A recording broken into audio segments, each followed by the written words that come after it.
Pick up Gosh. from last time. We'll make it work. You always do. Okay. Come on, man. What, you trust me by now? I don't know, Pastor Nick. Why? All the shade you be throwing. Listen, it's not shade. I'm asking you as it relates to business. Yes. Don't you trust me by now? Of That's course I do. what I'm talking about business. I know you know in the beginning you're like, okay, he's a little crazy, but it makes it work. A little crazy. Just a little bit, not a lot. Mhm. Just a smidge, as they say back in the day. Smidge.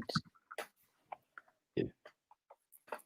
The older I get, the more I like humor like that. So Seinfeld for me is kind of like pretty interesting. Uh-huh. Just the regular. I never watched Seinfeld before. I believe that. I believe that. Once you get older and you get a little cranky, then you start to understand it more. Mm-hmm. You're too nice. Well, that time is coming. Well, no, you're a little cranky already. You're just not. I'm nice about it. Right. Yeah. Yeah, you're nice about it. Yeah. What's up, y'all? Y'all come on and share for Maximize Monday, of course. Come on in as we continue on this discussion about finishing the year strong. We're excited about these particular conversations, and we hope that you are enjoying them. Please share, get your comments in. We know we got people that watch us. Yeah. I don't know where people are watching us from. Yeah. What's up, Kareem? Because out of nowhere, people won't comment, but they're like, "Oh my God, I watched you guys," and I'm like, "Well, say something too." Say something. Say hi. Yeah, hello, say what's up. We like to get to know our audience. Yeah. You guys can be part of the conversation. Yeah. Come on. Shoot. Hey, Kareem. What's up, Reem?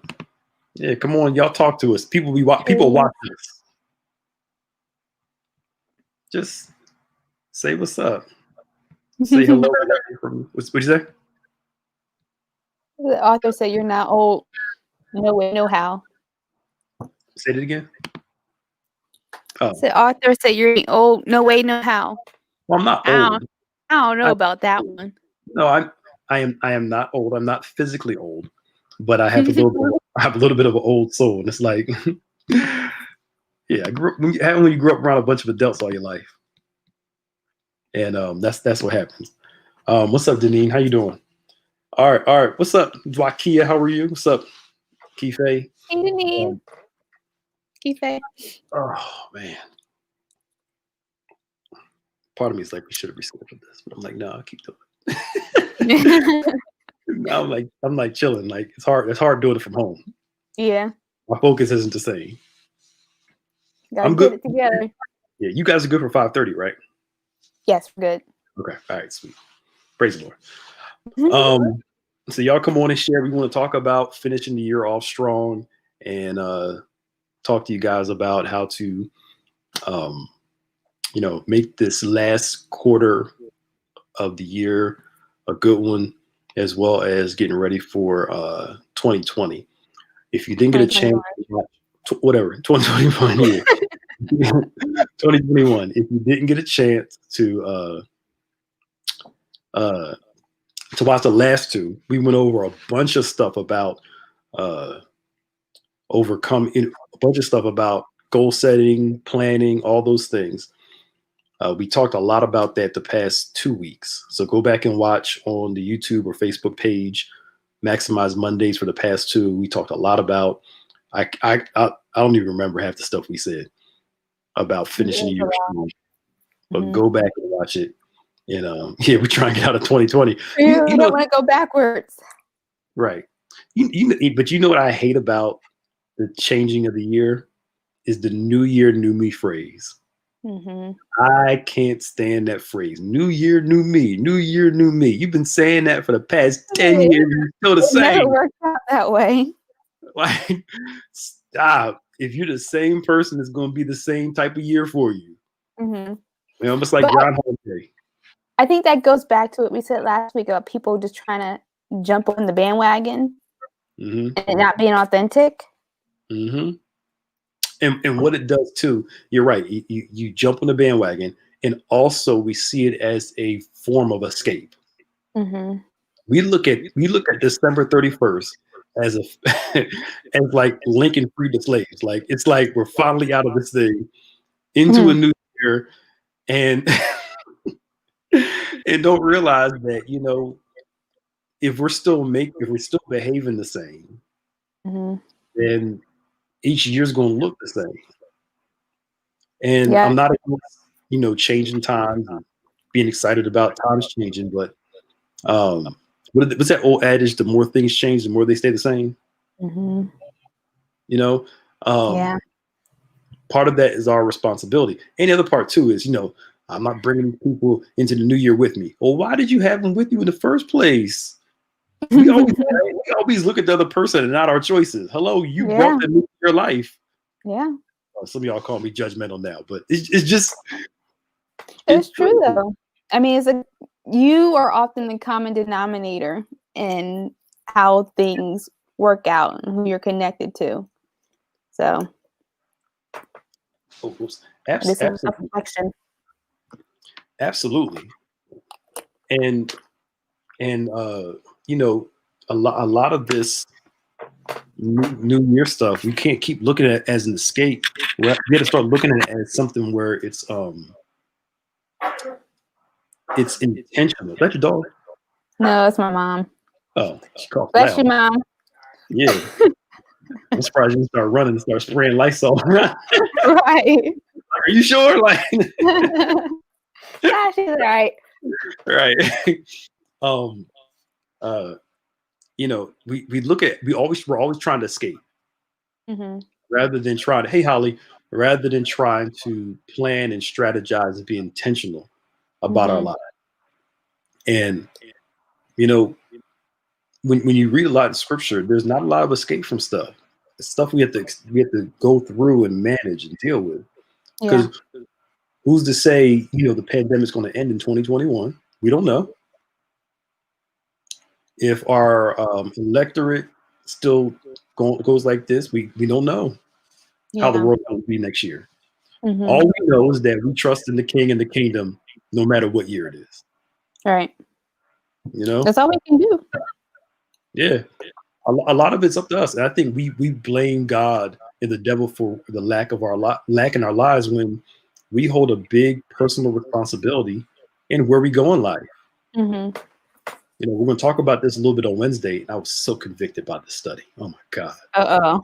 Oh, so it's just, I was in there praying, like, Lord, I'm sorry for not following you the best because we're going to talk about discipleship Yeah. and what it really means from a scriptural level. And Mm-hmm. look at Enoch. When y'all watch on Wednesday, look at Enoch and look at some other examples of discipleship because we're all in that foundation series that we need to shore up our discipleship. And I don't think people are really know what discipleship really is biblically. Mm-hmm. And I'm giving y'all a little hints, the cost Okay. that's associated with it too. When it came to salvation, Jesus paid the price. When it Mm-hmm. comes to discipleship, we have to pay the price. Yeah. And Jesus offers to people a life and says it's up to you whether you want it or not. And if you don't want it, don't come after it. Wow. He takes discipleship that seriously. Man, I was convicted. I was praying like, I'm sorry. I Enoch won't know. I was like, but I'm not. I'm starting I to feel a little convicted too. need to get it together because we're literally going to go through, a step-by-step breakdown Mm-hmm. of Enoch. Even though he's only mentioned a few times in scripture, there's so much to unpack in his story. Mm-hmm. I can't wait till we get there. That the depth in which he walked with God. I was like, Yeah. gee, man. I was like, Yeah. golly. It's gonna be good. Yeah, and I was like, Lord, I must not be walking with you. Hey, Yeah. Joanna, how you doing? I'm like, gosh, jeez. No, but it's true. I think sometimes maybe like especially as a new Christian, we think the hardest part is just getting saved, not thinking about the walk after that and how it's a continual struggle to stay connected and everything else. Yeah, and you want to talk about Jesus constantly links salvation to following him. That just don't think you can come and just say a prayer and everything's fine. He said, no, I need you to follow me. You know? Yeah. And I mean, that's why he talks so much about I hear myself echoing. I got my earphones in. I forgot my headphones. I got something in my eye.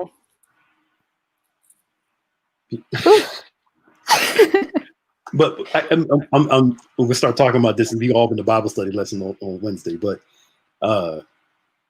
it costs something. So I'm about to open up a can of worms on this and give you a whole lesson by today. But not the whole thing. Tune in Wednesday at 7 p.m. 7 o'clock. Yeah. It's gonna be good, Pastor Nick. I hope so. Hey, I mean, more than ever, I've been more serious about the basics of God lately, especially since the pandemic started. And how can I say this nicely? The hype messages don't work like that, especially during this time. People need to hear stories of hope, which I think is there, but we also need to understand how to endure and how to make it through some stuff too. We're so busy trying to come out, we don't know how to manage the in between before we come out. There you go. If I can put it to words like that. We're so focused on God's gonna get me out of this, God's gonna deliver me, God's gonna bring me out. But what am I supposed to do until that time? And I think we've been really focusing on teaching people what to do until that time. Because what you do or don't do during that time affects whether you will come out or when you'll come out. We just want God to bring us out, but we don't want to do our part to make sure he's going to bring us out. Right. And that's why we've been teaching so much on endurance in how to manage the fire, how to manage the storm. So on Wednesdays and on Sundays, it's like, yo, here's your faith. Here's what you have to do to manage this season. Your mental health, all those things are important. Because we love outcomes. We don't like process. We love outcomes. I think that's where we find ourselves having the most doubt. Absolutely. Yeah. Because the process, because we don't think about the process. When every major miracle has a process. It is a process. No miracle is the same. So what did Jesus and this person do for this miracle to come to pass? There is no, each one was different. So you can't peg it down to a formula. Yeah. But there was always a process. And if the person refused to do the process, they didn't have the outcome. Which brings us to the goals conversation. Most of us love the outcome. We just don't love the process. Yep. So if you're going to set goals, you have to love the outcome and love the process. Love it because what it's going to produce, not because you actually like it. I can't stand working out, but I got to love the results more than the process. But Kevin just said, why can't we just microwave the process? That's not how God works. I wish we could microwave the process. That would be awesome. You tell it. Look, when Jesus says, when the Bible says that Jesus did it immediately or quickly, we always think, wow, God moves fast. But we don't think about the time it took him for him to move. When he showed up and did it, it was quick. But the process to get him to do it was not that fast. Yeah. We're going to pray for you, Suzanne. Things are a process. And God is a process-oriented God. A process-oriented God. Lisa says having persistence and faith is definitely a challenge. Yeah. Yeah, it's hard. Yeah, it is hard. And I'm sorry, I got an idea for something. So it is hard.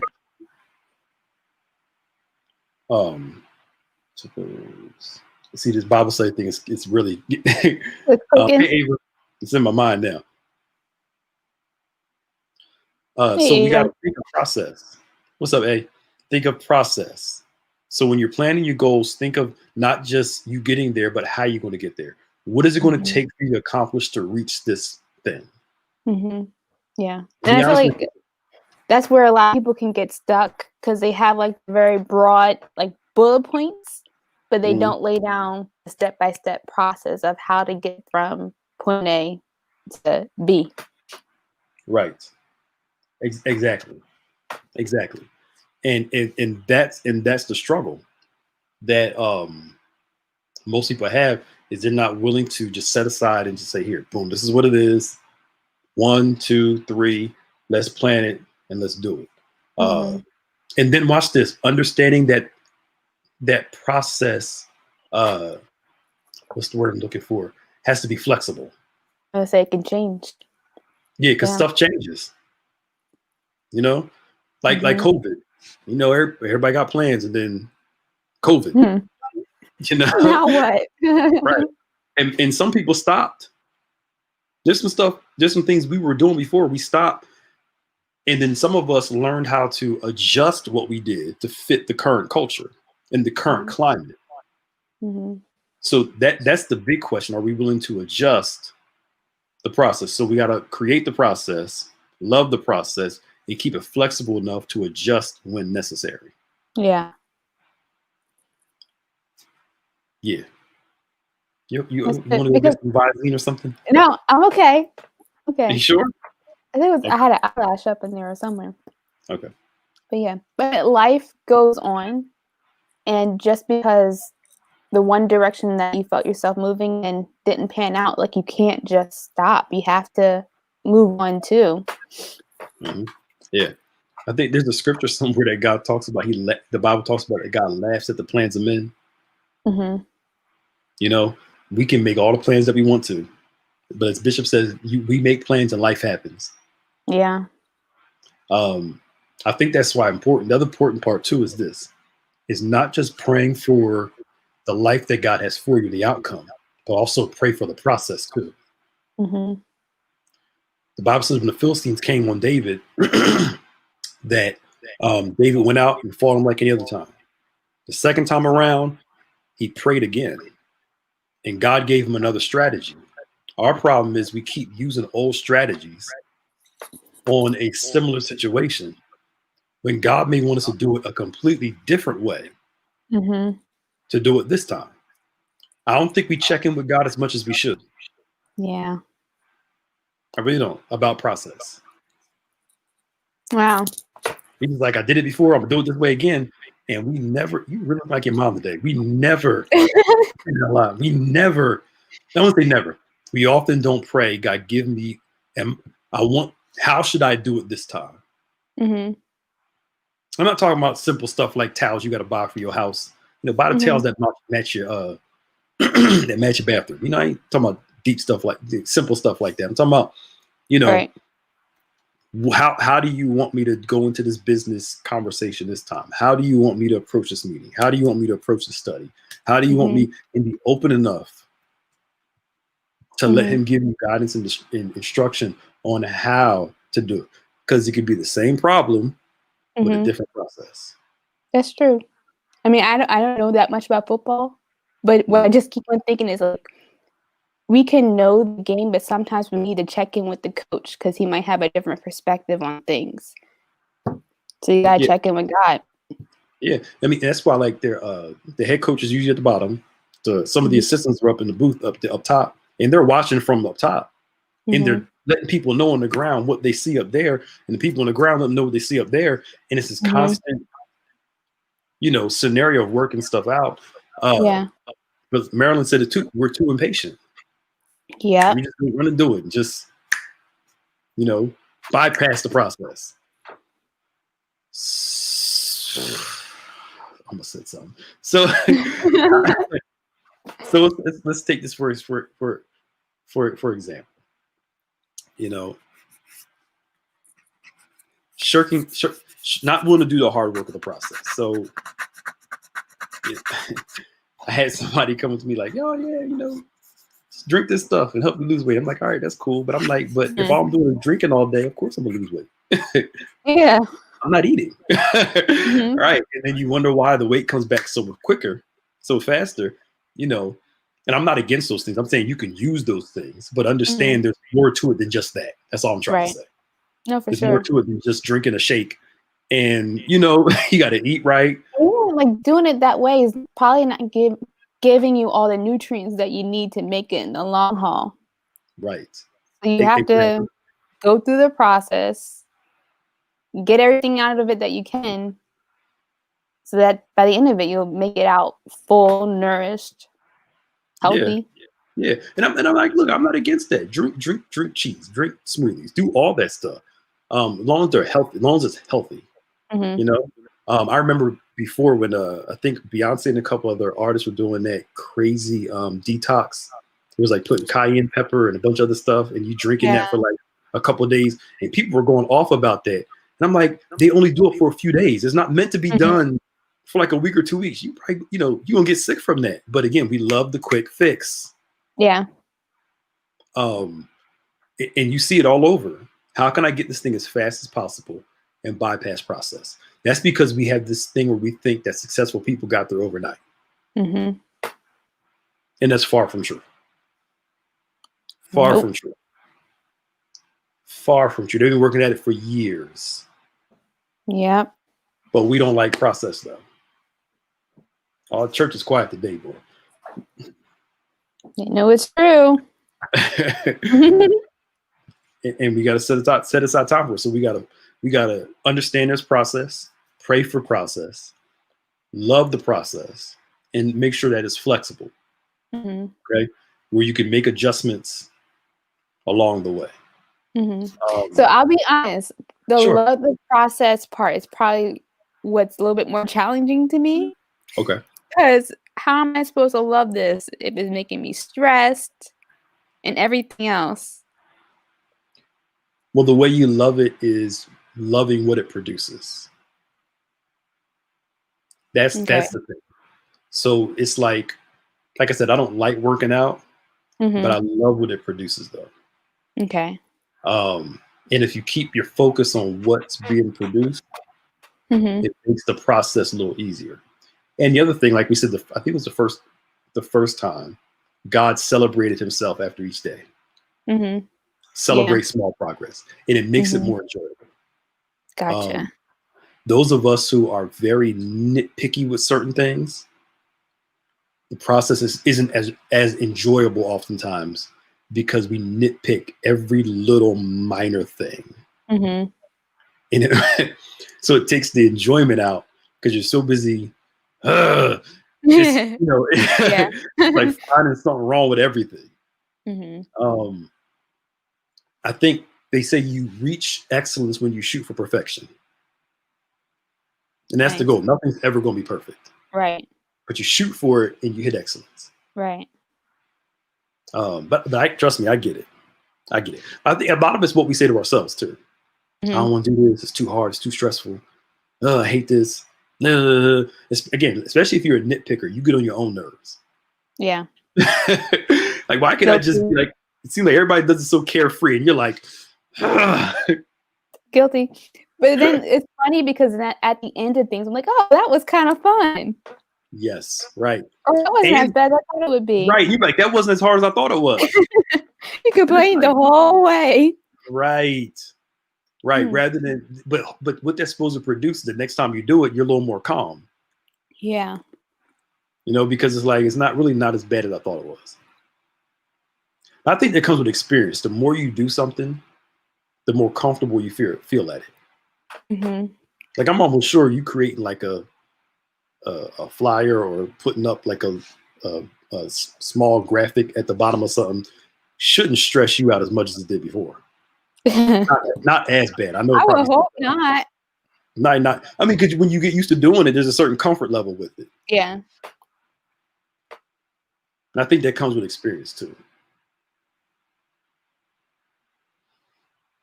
What changes can we do for ourselves moving to the next year? Well, we're talking about a lot of the changes that you can do for yourself.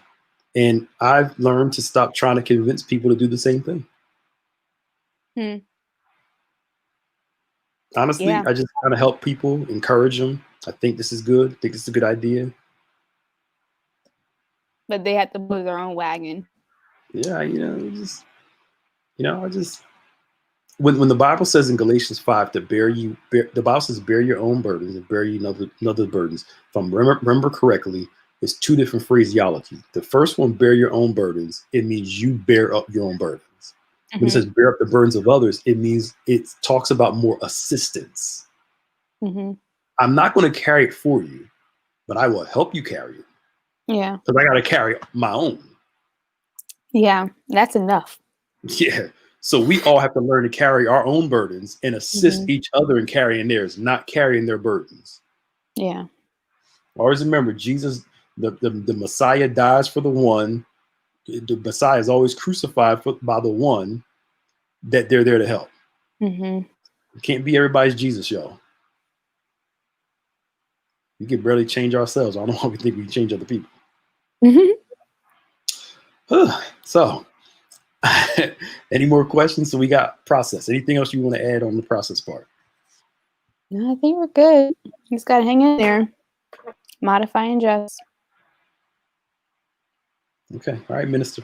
As Kevin calls you, minister. I don't know where he got that from. No, I said Kevin.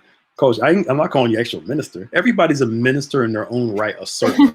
Everybody's going to be like a licensed minister preacher. Nope. That's what Kevin calls you. He calls you minister. So, yeah, no. The other thing I wanted to talk about, and we talked about that, focusing on progress and not perfection. I'm getting there.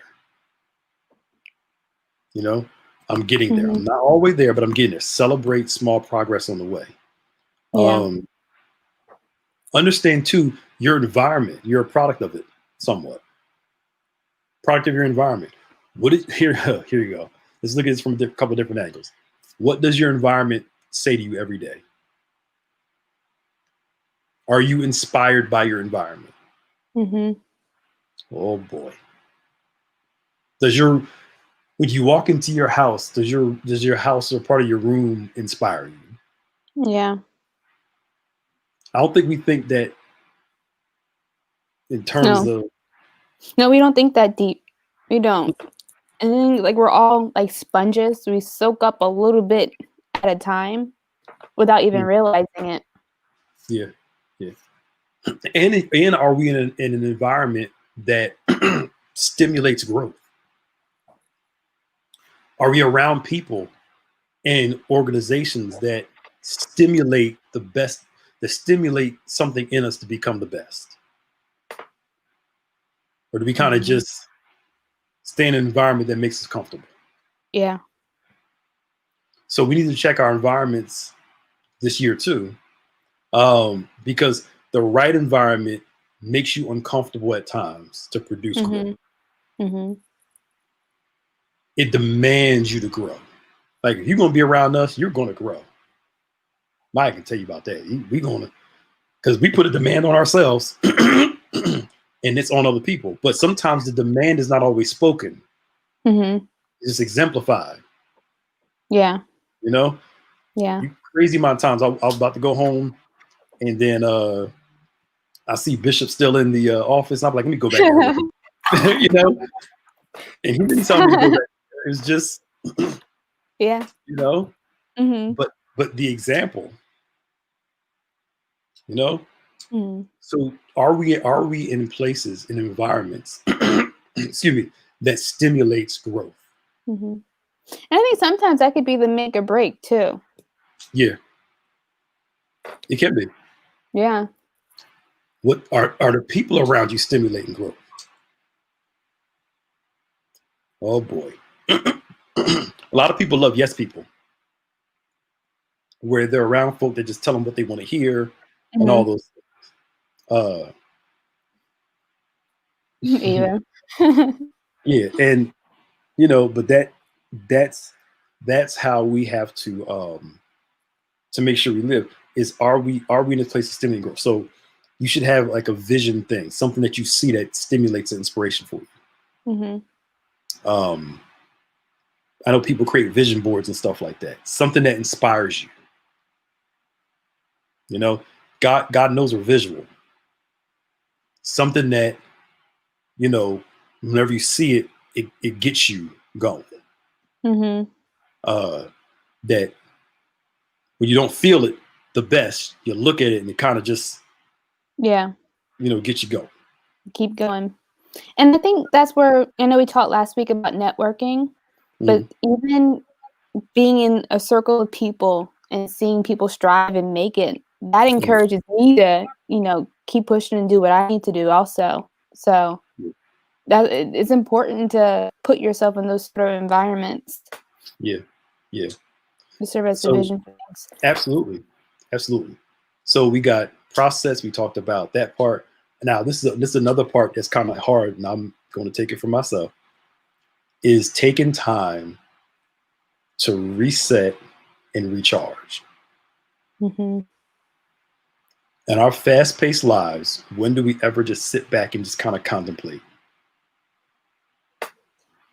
Mm-hmm.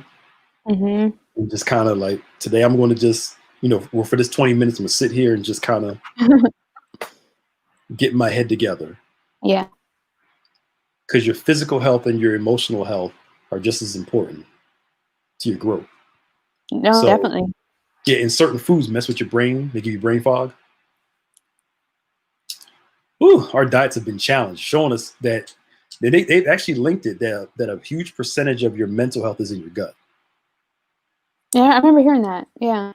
Yeah, so a lot of what we put in our bodies affects our drive, our excitement, our passion. That's why certain things you eat, they say you get the itis. Yeah. Because it does something to you. Mm-hmm. So, and to probably how early or late you eat too, right? What'd you say? Is that even how early or how late that you eat? Yeah, that has something to do with it too. There's some people that do that, eat to your blood type, where you learn your blood type in certain foods that are better for your blood type. When you're young, you eat whatever. When you get older, you eat to live. At least we're supposed to. Yeah. We eat to give energy. But a lot of that, so even our food messes with our inspiration. Mm-hmm. I remember going to this conference. There was about a few black people there. And I kind of make this joke a lot that, you go to a black church conference, most black church conferences, fried chicken, a whole bunch of unhealthy stuff, right?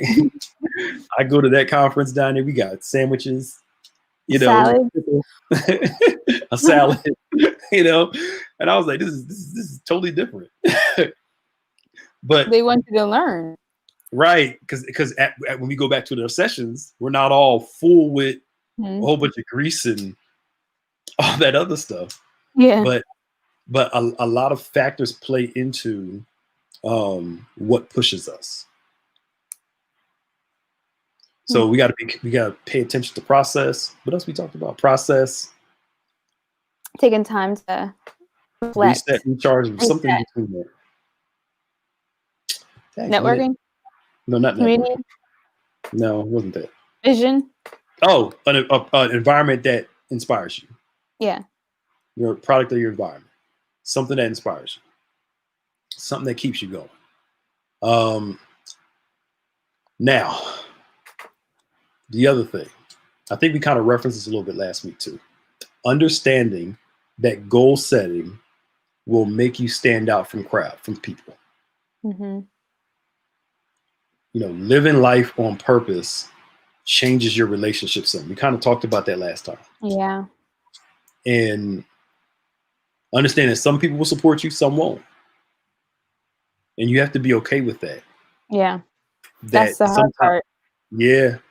And sometimes the higher you go and the more successful you become, the more your circle shrinks for a variety of reasons. Mm-hmm. And you have to be okay with that. So you got to be okay with that. That you're not purposely always getting rid of somebody, but some folk are good for you at certain places, but sometimes they may not be somewhere else. It doesn't mean you discard the relationship. Right. It just means the dynamics of the relationship may change. Mm-hmm. I think we said too last week, like it's okay to have conversation about it. Yeah. Literally, you can. Yep. All right. The other thing, education. What books do you need to read? Oh boy. Now, please don't get on me about how much books cost. If you can spend a couple $100 getting your hair done, you can spend some money putting some stuff in your head. That's true. Come on, come on, man. I was in a bookstore one day years ago. Remember when Borders used to be open? Yeah. And it went out of business. I'm in there buying stuff, and I was like about to put some stuff back. I said, this is too much money. And something was like, boy, do you know how much that cost that you bought? You mean to tell me you can't spend that much in books? Pick them books up and pay for them. Just like, really? Now, what do you say to people who say they don't have time to read? And so you got time to watch TV. Huh? So I'm sure somebody was thinking. If you got time to watch TV, you got time to read. Plain and simple. Plain and simple. You got time to be on social media. You have time to read. Yep. The problem is social media is messing with our long form reading. Newspaper articles used to be real long. Now they're shrinking them more because people aren't used to reading long form anymore. Wow. You know, our whole thing is if I can get it down to 140 characters, when you can never fully explain an in-depth topic in 140 characters. You know, it's got to be in-depth reading. So we have to focus on reading more, things that are going to help educate us in the ways we need to go. You know, what books do you need to read? What authors do you need to pursue? So now I'm doing this whole schooling thing. I'm buying all these theological books and learning all this stuff. And I'm like, yo, I never considered this stuff. Like, wow. Yeah, literally like mind exploding. But for where I need to go, I need to start doing this stuff. But we need to set some time aside. What's 20 minutes a day? Or what's wrong with getting the what's the thing you listen to? Audible. Audiobooks. Audiobooks. When you're in the car, letting it, you know, have it talk to you when you're in your car. Yeah. But you only go as high as your education does. I'm not talking about degrees. I'm talking about your knowledge. Right. Now is always the right time to learn something.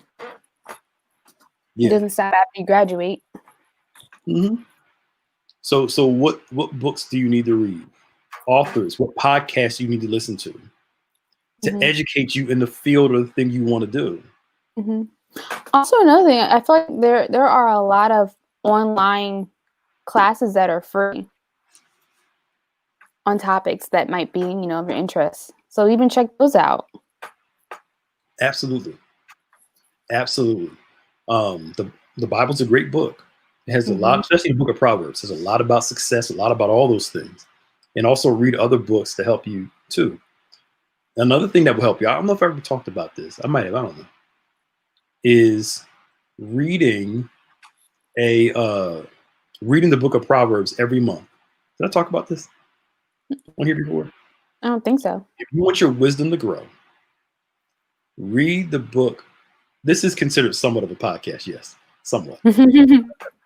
Read the book of Proverbs for once a month for maybe like a whole year to see what happens. And what you do is you break it down like this. Since there are 31 chapters in the book. No, there's 30 chapters in the book, right? I think it's 30 chapters in the book. Whatever day it is, that day you read that chapter. So today is what? The 26th. So you read chapter 26 today. Tomorrow read chapter 27. That's a good idea. And then when there's 31 days, you just read, I think you read chapter 30. What did it say? I think the guy who did it, you read chapter 30 and something else twice. But every month you're going through the book. And the whole premise is every month you're seeing something brand new. Because on the first of the month, you're reading chapter 1. The second, you read chapter 2.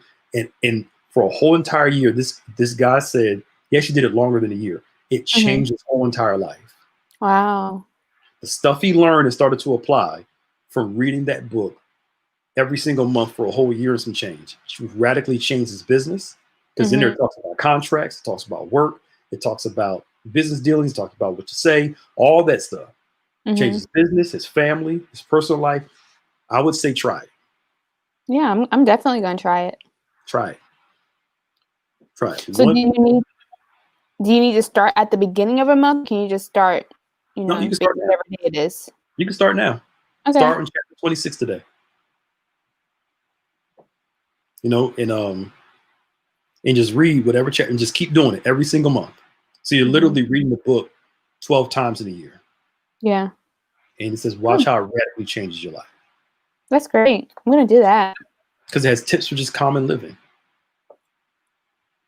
And he said once he started applying, it just changed his life. Sorry. I was gonna say, I feel like too, like your mindset is changing on things too, so you're becoming more open to what's there. Yeah, the book of Proverbs in the Bible. The book of Proverbs. Read the book of Proverbs right after the book of Psalms. That'd be a good place to do. And get some other books, whatever you're interested in: cooking, business, life, ministry, all those things. You have to become educated in the field that you're trying to pursue. You got to study stuff. So I'm sure, you study photographers and all that stuff like that. You be following all them people. Yeah, YouTube videos, books. Yeah, that's the thing. YouTube, you can watch videos of all this stuff. Radically change your life. You can just go right online and watch a video. A lot. Yeah. So there's no reason why we can't educate ourselves as much as possible on all these topics. Excuse me. So education. Hope you guys are writing all this stuff down and getting it. Usually we joking more, but as you see, we've been serious for the past 2 weeks. Maybe next week or two, we'll go back to trying to get ready for 2021. Ranting and raving. Yeah, it's like I'm tired of 2020. Well, 2021 is going to be the same. We're not making some adjustments. I mean, look at it. The pandemic we're reaching the highest numbers we've had since it's been here because folk don't want to do what they need to do. If we would have did what we had to do the first couple months, we'd have been okay.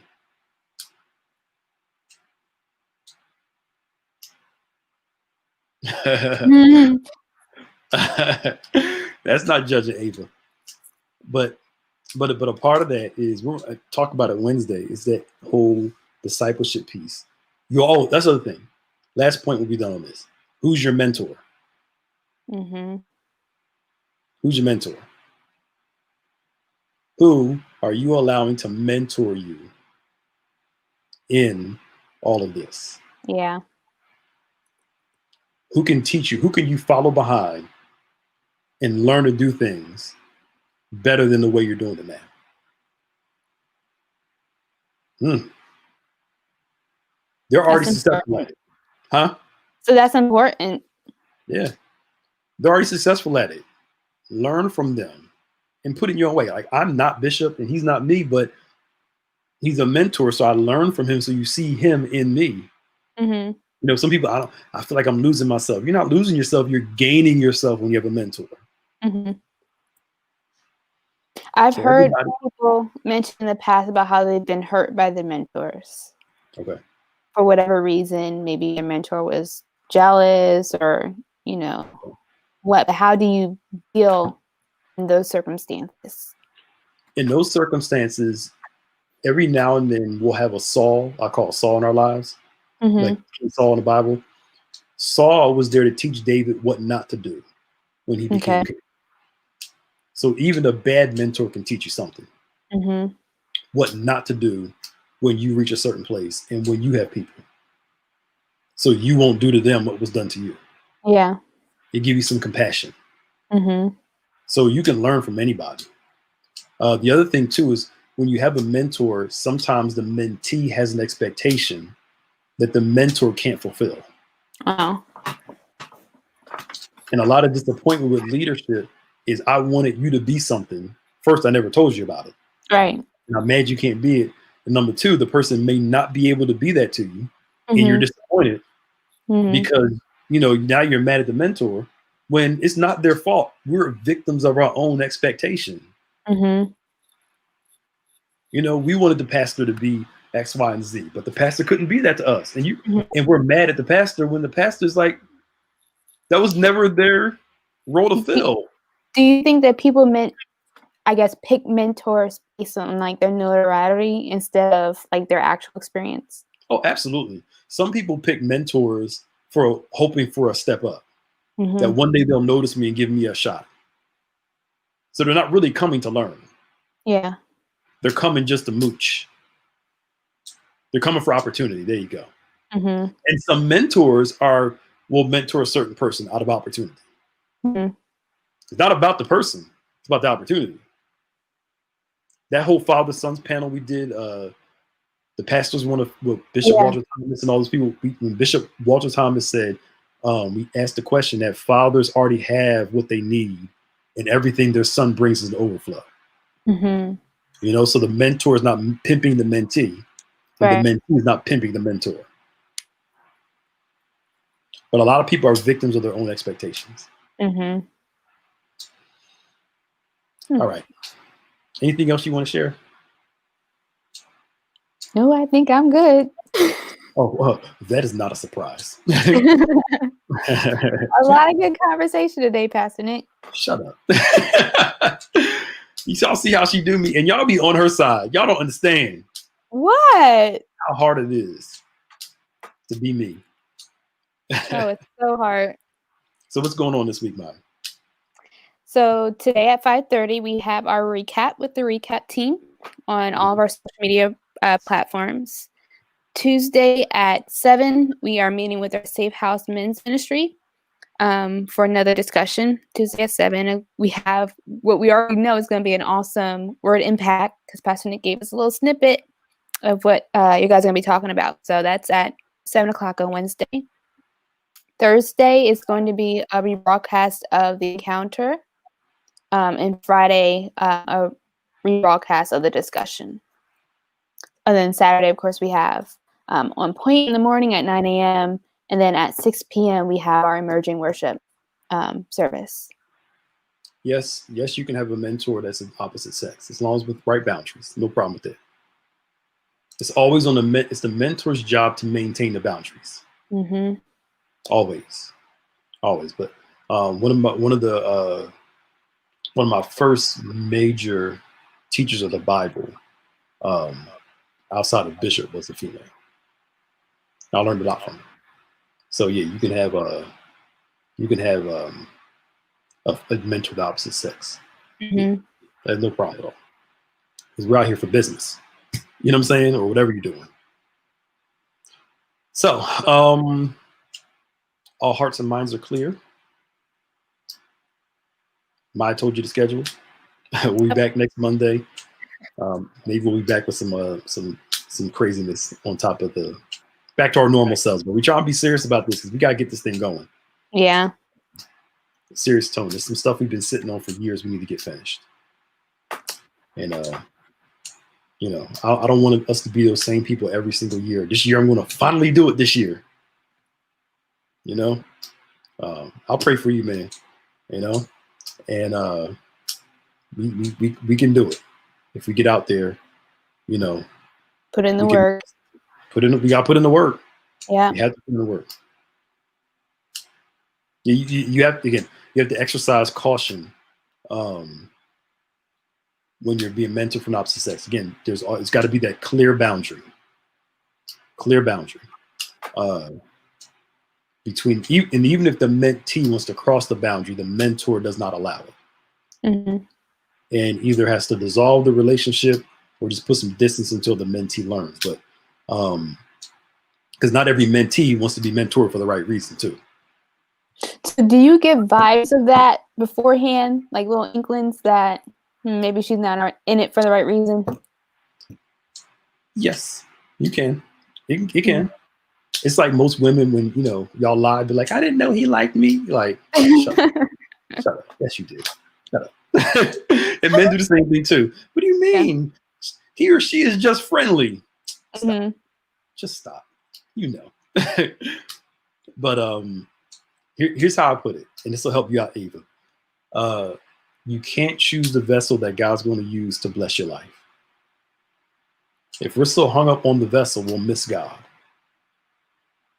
I remember a preacher said, somebody asked the preacher this question years ago. I have a hard time. I'm paraphrasing. I have a hard time listening to women preach because he didn't believe in women preachers. And and the guy, the one pastor was there. He was like, "Do me a favor, close your eyes and listen to God." Mm. And I was like, that was a perfect answer. Yeah. That's the dilemma.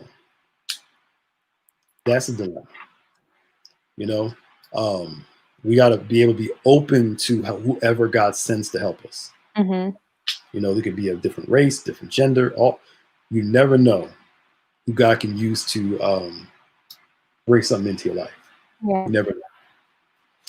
All right, y'all. All right. Blessings. See y'all later. Bye. Bye.